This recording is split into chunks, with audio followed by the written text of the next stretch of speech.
Hello friends, welcome to my channel. நாம் இப்போ பார்க்க போகிற ரெசிபி என்னென்னு பார்த்தீங்கன்னா, ரொம்பவே சூப்பரான பருப்பு பாயாசம். இது எல்லா ஃபெஸ்டிவலுக்கும் ஏற்ற ஒரு ரெசிபி. இது எப்படி செய்யலாங்கிறத நம்ம இந்த வீடியோவில் பார்க்கலாம்.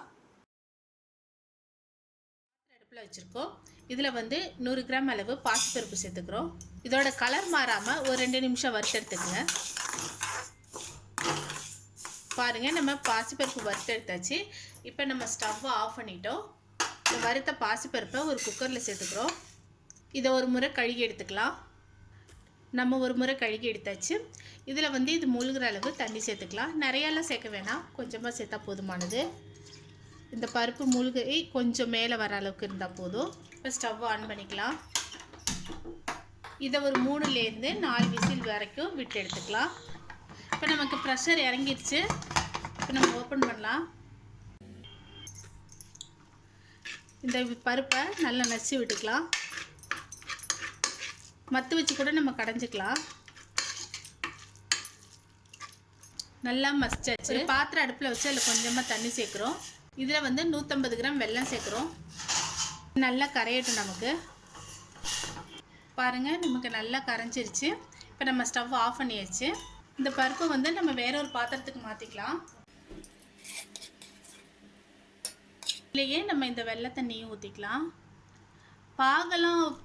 பாகுபாதெல்லாம் வேணால், சும்மா கரைஞ்சால் மட்டும் போதுமானது.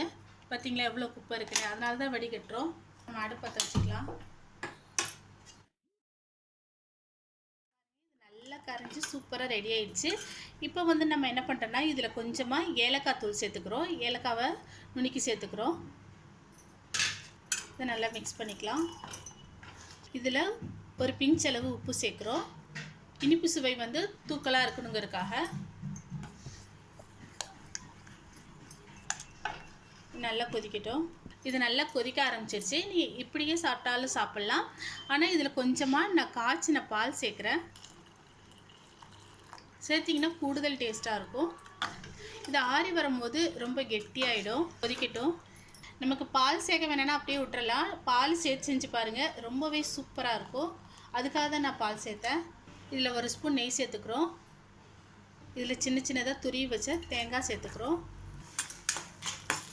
இதை வறுத்துக்கலாம். இது ஓரளவுக்கு நல்லா வறுபட்டு வரும்போது நம்ம இதில் முந்திரி சேர்த்துக்கலாம்.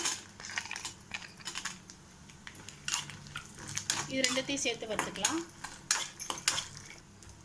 இப்போ இது கூடவே திராட்சையும் சேர்த்துக்கிறோம். திராட்சை இதை மாதிரி குண்டு குண்டாக வரும்போது நம்ம ஸ்டவ் ஆஃப் பண்ணிடணும். இதில் நம்ம இதை கொட்டிடலாம். பாருங்கள், நமக்கு ரொம்பவே சூப்பரான பாசிப்பருப்பு பாயசம் ரெடி ஆயிடுச்சு.